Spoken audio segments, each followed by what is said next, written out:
Hey guys, Kurt here of NK Garage, and we're back with another tool haul.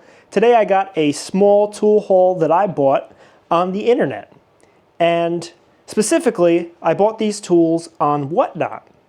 So recently, especially if you guys are well familiar with the Tool Bandit, he's got another tool channel just like ours. And he has now started to sell tools on the Whatnot app. And for those that don't know, Whatnot is like a live auction app. It's very fast-paced. Prices start really low. Auctions are very short, usually a minute or less. And you tend to get a lot of deals, and the deals get better as you buy more. So I saw that he was selling tools on Whatnot. I bought these from his first show a couple weeks ago, maybe over a month ago. So let's take a look at what I got, and then when we're done looking at the tools, we'll get into Whatnot a little bit more and why I'm particularly so excited about it. First off, on the left side, we've got 4 adjustable wrenches. I have an addiction. I've admitted it before, and I'm not going to stop.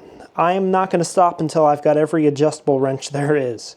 So, Craftsman, USA adjustable wrenches, definitely some of my favorites. So what we got up here is the Craftsman 10-inch. It's a USA made, of course. I wouldn't have bought it if it wasn't. And this is the old Western Forge model, the 44604. Awesome wrench. These are well, desired, very well made. Just a good economy adjustable wrench. It's not the best, but it's far from the worst. Next up, how was I gonna leave without getting the 6-inch as well? So when I saw that one pop up, I kind of had to have it as well. So we got the 6-inch Craftsman USA. This one is also Western Forge, the little brother to the 10-inch. On another auction, I got both of these Proto Professional 6-inch adjustable wrenches. They were listed together because the second one is modified. Somebody ground down the end there. So it was kind of just thrown in for free. So we got the 706 SL. They're both exactly the same. The one on top is in pretty beautiful condition for an older wrench. It's the click stop model. And the one on the bottom, works fine. Just got that little bit of owner's creative way of making it a little bit of a slimmer fit on both sides. Not bad.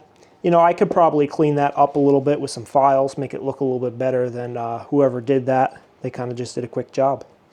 In the middle, I bought 2 ratchets. Both Craftsman, both USA. One on the top is a 3/8 drive with the quick release.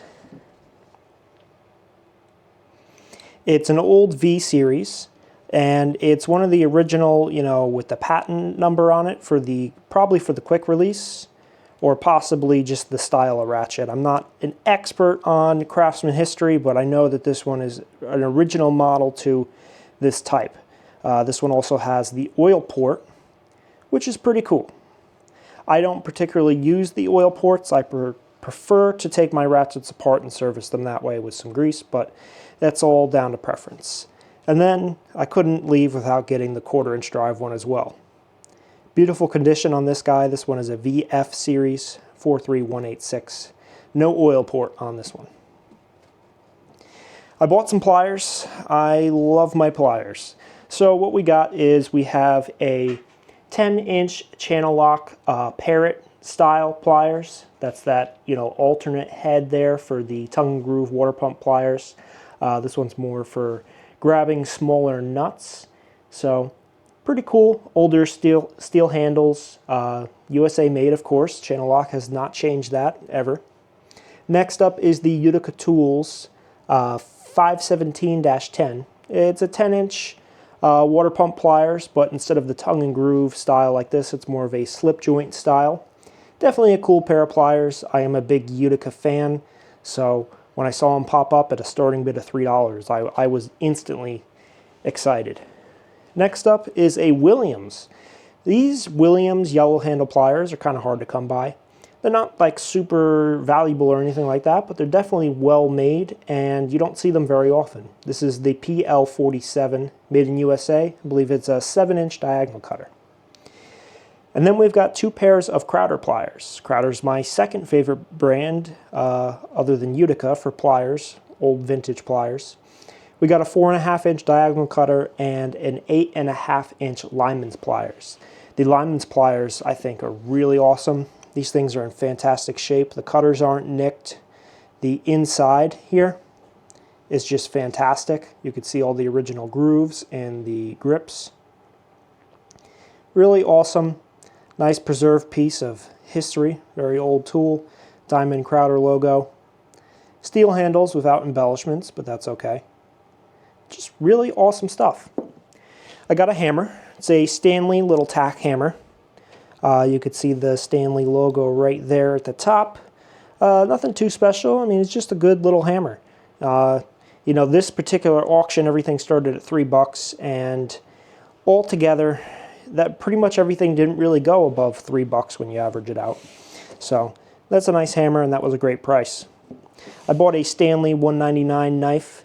You know, these are pretty awesome, pretty cool. It seemed in good shape. You know, doesn't hurt to pick up an extra one. I got this interesting set, the 7-piece Sears Craftsman carbide tip masonry drill bits. They seem to be new old stock. You know, he listed them as possibly new, maybe lightly used, but I don't see any wear on them at all. Doesn't look like anybody ever chucked them up in a drill or that the tips had touched any concrete. So I consider it a new old stock set. Pretty awesome. And then at the bottom was a piece of Craftsman tools that I've never seen. It's the number 35481. It's got a circle H stamp on it, and it's a little hacksaw. It's kind of like a more of a stiffer style. You know, the blade's kind of held in there. You're not going to get a super deep cut with this, but if you're just doing cutting little rods and stuff like that, that could be really handy, nice and sturdy. Nice comfort, you know, pretty thick handle there. Never seen it before, just kind of felt like I wanted to grab it. So, those are the tools. Let's talk a little bit about Whatnot. Now, we currently do not sell on Whatnot. We may in the future. We're definitely thinking about it. It does take some time and, you know, some effort to get going and to build up a crowd to get a good auction going. But the way it works is the seller sets the parameters of the auction. So for this auction, the Tool Bandit had done a starting price of $3, and shipping was all done through USPS priority mail flat rate boxes. Since he's selling a lot of small tools, you can fit a lot of tools in one of these boxes. So your shipping started at, I think it was like $4 or something, which is Whatnot's negotiated rate probably for the small box. Then as you bought a couple items, you pay a little bit more into shipping, then unlocks your next box, and the more you buy, you kind of pay towards shipping. But you're ending up bundling all of your shipping fees with all your items. I bought 14 auctions, got 15 items, and had them all shipped to me for $8.77. And they came to me in a medium flat rate box, which if you go to the post office, it'll cost you like $15 or $18 to buy it there. So that's like an incredible deal. So you're going to save more the more you buy. This particular auction, I think he did about 80, maybe 90 items. So you got a good chance of buying a lot of stuff. I could have bought a lot more than this, but I was just kind of there to support him and just check it out and do a little trial run.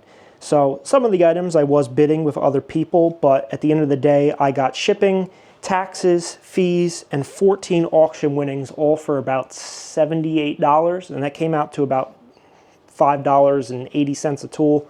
I did the math a while back, so I could be a little bit off, but it was less than $6 a tool for all, you know, USA made, really good tools. I thought that was one heck of a deal. I mean, this is like a tool haul from your couch. So, you know, I definitely recommend you go check out the Whatnot app. We may eventually get on there. If you guys want to see us on there, definitely leave a comment below. We'll definitely consider that.